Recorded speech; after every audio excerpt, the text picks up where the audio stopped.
안녕하세요. 미국 주식하는 임겐입니다. 오늘 미국장 한번 보겠습니다. 구독과 좋아요 부탁해요. 오늘 시장은 소비자 물가지수 CPI에 이어 생산자 물가지수 PPI까지 급등을 하면서 인플레이션 장기의 우려가 커진 영향을 받아 3대 지수는 1% 이상 하락하는 모습을 보여줬습니다. 이에 이날 다우는 1.26% 하락을 했고 S&P 500은 1.38% 하락을 했는데요. 그리고 나스닥은 이날 1.78% 하락 마감했습니다. 우선 3대 지수는 장 초반부터 하락 압력을 받았는데 이는 개장 전 나온 PPI 지수가 예상을 웃돌았기 때문입니다. 이날 발표된 생산자 물가지수 PPI 상승률은 전년 동월 대비 6%를 기록하면서 직전월인 지난해 12월 6.5%보다 낮아지는 모습을 보여줬습니다. 하지만 시장의 예상치인 5.4%를 훨씬 웃도는 모습을 보여줬고 덩달아 전월 대비 PPI는 0.7% 급증을 하면서 지난해 12월 0.2% 하락한 것과 비교해 봤을 때 큰 폭의 상승세를 보여줬습니다. 이날 발표된 PPI 수치를 자세히 보시면 PPI는 전월 대비 0.7% 급등을 하면서 시장의 예상치인 0.4%를 웃도는 모습을 보여줬고 덩달아 이러한 모습은 지난해 6월 0.9%를 찍은 이후 가장 큰 상승폭을 보여줬습니다. 특히나 에너지 물가가 한 달 새 5% 폭등을 했고 서비스 부문은 0.4%나 뛰는 모습을 보여줬습니다. 이어 식료품과 에너지, 무역 서비스를 제외한 근원 물가는 1년 전보다 4.5%가 올랐는데 이는 한 달 전과 비교해 보면 0.6%가 뛰었고 이 역시 시장의 예상치를 상회하는 모습을 보여줬습니다. PPI는 생산자 측면에서의 물가, 즉 도매 물가라 할 수가 있는데 시장은 이번 PPI 물가 급등을 전월 급락에 따른 기저 효과와 에너지 가격의 이상 폭등이 겹친 결과라는 분석을 하고 있는데 그러나 현재 헤드라인과 근원 수치 자체가 높은 만큼 인플레이션 장기화 가능성에 더 큰 무게가 실릴 것이라 생각이 듭니다. 이에 따라 시장은 페드가 3월 FOMC에서 50bp 기준금리를 인상할 수 있다는 관측이 나오고 있는데 실제 로레타 메스터 클리브랜드 연은 총재는 이날 지난 FOMC에서 시장 예상을 제쳐두고 50bp 금리를 올렸어야 하는 설득력 있는 케이스를 봤다며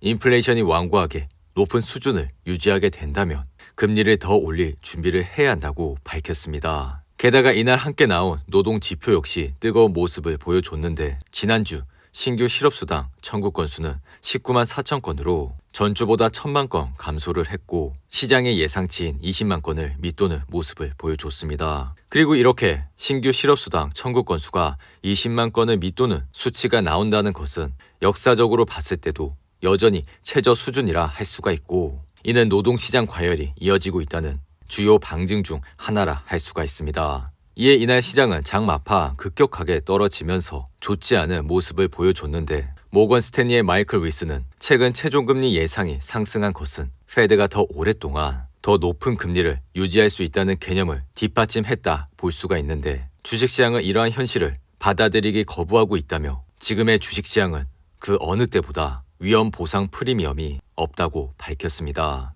그리고 JP모건은 올해 1분기에 주식시장의 고점이 나타날 것이라 밝혔는데 JP모건은 지금 랠리가 이어지곤 있지만 좋은 시기가 계속되리라 생각하진 않는다는 내용을 밝혔습니다. 이어 지난 10월부터 시작된 주식 랠리가 지금까지 이어지곤 있지만 올해가 흐르면서 한 단계 추가 상승을 할 수 있는 펀더멘털에서의 확인을 얻지 못할 것이라 생각이 든다며 이로 인해 올해 1분기가 시장 고점을 기록할 가능성이 크다고 밝혔습니다. 이어 최근 뱅크 오브 아메리카는 세계 경기 침체를 예상하는 서베이를 진행했고 경기 침체를 예상하는 투자자의 비율은 24%로 조사가 됐습니다.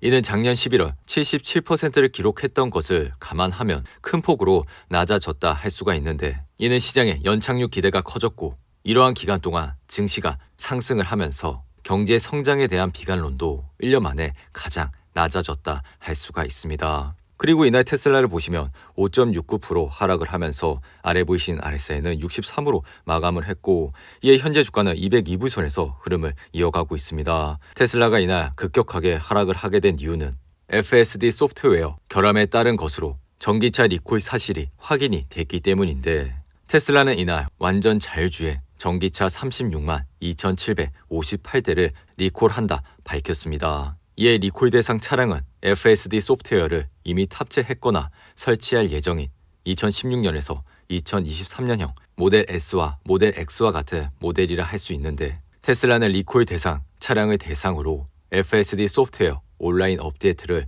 무료로 진행할 예정이라 밝혔고, 다만 이번 리콜 조치와 관련한 부상 사례는 알지 못한다고 밝혔는데요. 테슬라의 주가는 최근 200불을 돌파하면서 200일선인 215불대까지 올라왔지만 이내 하락을 하면서 다시 한번 200불대 하단까지 내려왔는데, 바이든은 최근 테슬라가 자체 충격망을 경쟁사 전기차에도 개방하기로 한 것에 대해 높게 평가를 하면서 테슬라를 치켜세워 줬습니다. 이어 머스크도 감사하다면서 테슬라의 슈퍼차저를 통해 다른 전기차들을 지원하게 되어 기쁘다 밝혔는데, 그간 바이든은 머스크와 테슬라에 대한 언급 자체를 거의 하지 않았고, 더불어 지난해 3월엔 바이든이 포드와 GM과 같은 전기차 업체를 언급하면서도 테슬라를 빼놓자 머스크는 트위터를 통해 저격을 하는 모습을 보여줬는데, 최근 이러한 둘 사이가 관계 회복이 되면서 머스크 역시 지난 투표 땐 바이든을 투표했다 밝혔습니다. 그리고 이날 S&P 500을 보시면 1.38% 하락을 하면서 현재 지수는 4,090불선에서 흐름을 이어가고 있는데, S&P 500은 최근 200선을 돌파하면서 좋은 흐름세를 보여줬고, 심지어 골든 크로스 현상까지 나타내고 있습니다. 이어 이날 나스닥은 1.78% 하락하면서 아래 보이신 RSI는 56으로 마감했고, 이에 현재 지수는 11,855불선에서 흐름을 이어가고 있는데, 이날 주식시장의 피어앤 그리드 지수는 69로 마감을 하면서 시장의 과열은 어느 정도 식고 있는 모습을 보여주고 있습니다. 그리고 이날 WTI 가격은 0.71% 하락하면서 배럴당 78.03달러에 거래를 마쳤는데, 이에 옥시덴탈 주가 역시 이날 0.64% 하락하면서 현재 주가는 62불선에서 흐름을 이어가고 있습니다. 이어 애플의 차트를 보시며 이날은 1.04% 하락하면서 아래 보이신 RSI는 63으로 마감했고, 현재 주가는 153불선에서 흐름을 이어가고 있죠. 애플은 최근 지속적인 상승세를 거치면서 주가는 급격하게 올라왔고, 덩달아 최근 워렌 버핏이 지난 분기에 투자를 했다고 밝히면서 다시 한번 상승세를 이어가는 모습을 보여줬습니다. 그리고 도어대시는 장 마감 이후 실적 발표를 했는데, 도어대시의 주당 손실은 1.65달러가 나왔고, 이는 시장의 예상치인 68센트 손실을 하회하는 모습을 보여줬습니다.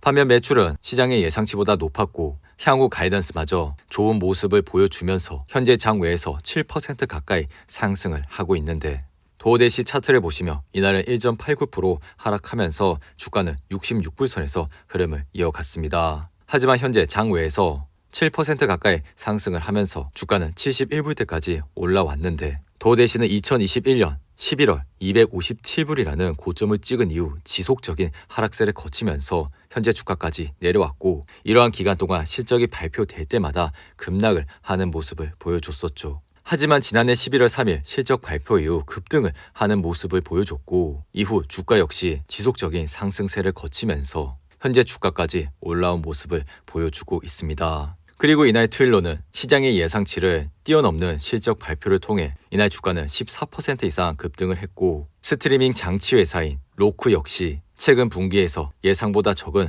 손실을 밝힌 이후 이날 11% 이상 상승을 했습니다. 반면 여행 플랫폼 회사인 트립 어드바이저는 이날 10% 이상 하락을 했는데, 트립 어드바이저는 지난해 수익이 거의 20% 증가했음에도 불구하고 올해는 전년 대비 변동이 없을 것이라 예상을 하면서 이날 주가는 급락을 하는 모습을 보여줬죠. 더불어 쇼피파이 역시 예상보다 저조한 분기 매출과 가이던스를 발표하면서 이날 16% 가까이 하락을 했는데, 반면 시스코는 시장의 예상치를 상회하는 실적을 발표하면서 이날은 5% 이상 상승을 하는 모습을 보여줬습니다.